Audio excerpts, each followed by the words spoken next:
Good morning everyone, so we're looking at another Benyar watch, and did you know that it's Benyar is actually partnered with Pagani Design?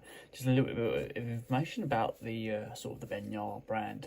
They've got 15 years experience and they're from that China region. I've got the white gloves on because it keeps the consistency the same, and the theme of my video is consistent across all of them. So yeah, let's have a little look at this Benyar watch. So initial look at the box, we've got a plain sort of black theme here. Simply just, I've just torn it, whoops, and it just slides out just like so.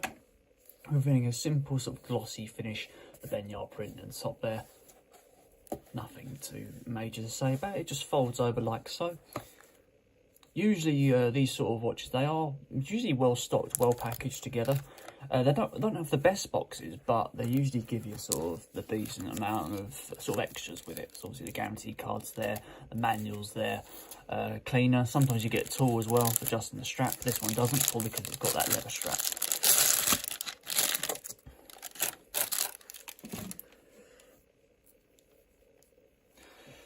So here we go, guys. This is the Benyar BY5140, the chronograph edition. So it's got a 45mm case diameter with a 12mm case thickness. Retails at just £40 from Amazon and weighs 80 grams. But I mean, I'm not too sure on that actually. I have to double check that. Don't take my word for that. And uses probably a Chinese quartz movement, as you can see from the ticking hand here. So let's move on to the dial here. So the dial is a Sunray dark green style dial, as you can see here, with 3 chronographs. So you've got the 24-hour readout at the top and a chronograph speed timer in here, hence the speed timer bezel, but move on to that in a minute. The watch and the dial is housed in a PV, I'm going to get this right, it's a, oh, I lost my words. I think it's a PVD rose gold plated alloy stainless steel casing, but the actual body of it is stainless steel. That's the main thing you've got to worry about. I get 3 atmospheric waterproofness with this, fully luminous hands and fully luminous increments, all sort of detailed with rose gold stainless steel bordering to all of the components. There's actually 5 variants of this watch. You can go for lots of different colours. I've decided to go for this one, seemed to be quite popular, and it's probably, I'm not a green dial person, so I thought, well, I'll go and have a little review of this, and I quite like it, to be fair. It's quite smart. It's I thought initially this looked cheap and garbagey, but that's at first glance it looks nice and it feels decent. The weight feels good, but yes, let's have a little look into the breakdown of it.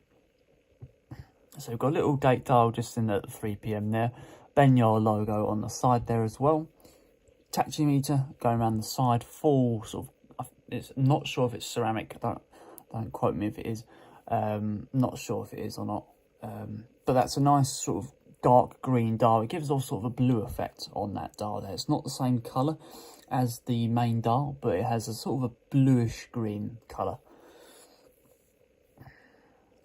It's a nice thick bezel as well, sits on top of a nice thick case.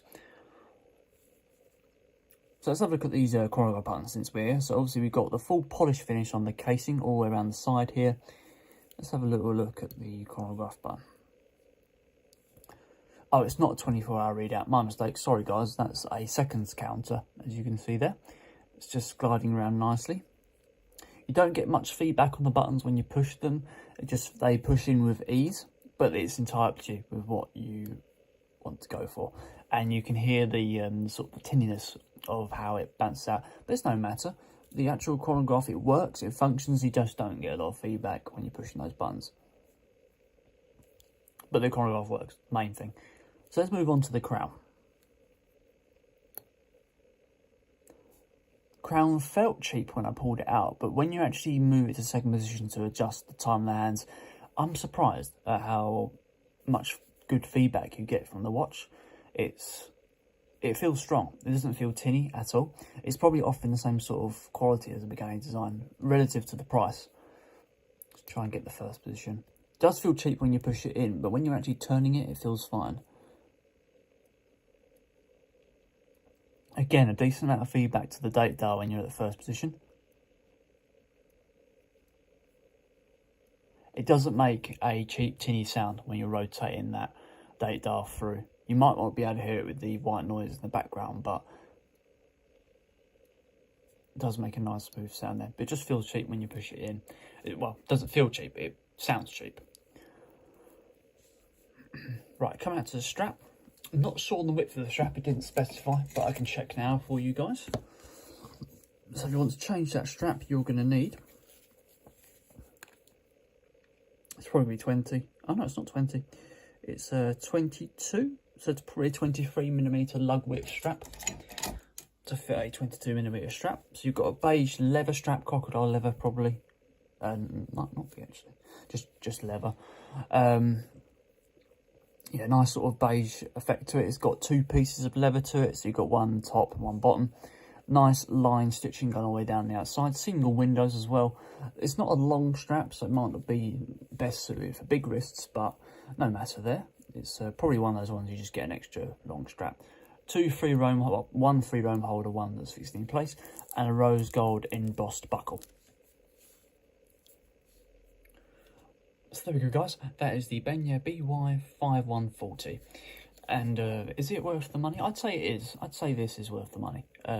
It's a very decent watch actually. It's yeah, it's proved me wrong. And the hands, even on the seconds, they seem to line up with the. They did. I thought they were going to line up with the increments nicely, but they don't seem to. It does also have a bit of playback as well. When you see it ticking around, it bounces back on itself a little bit, but that's just a little technical thing. Anyway, guys, I'll see you in the next video.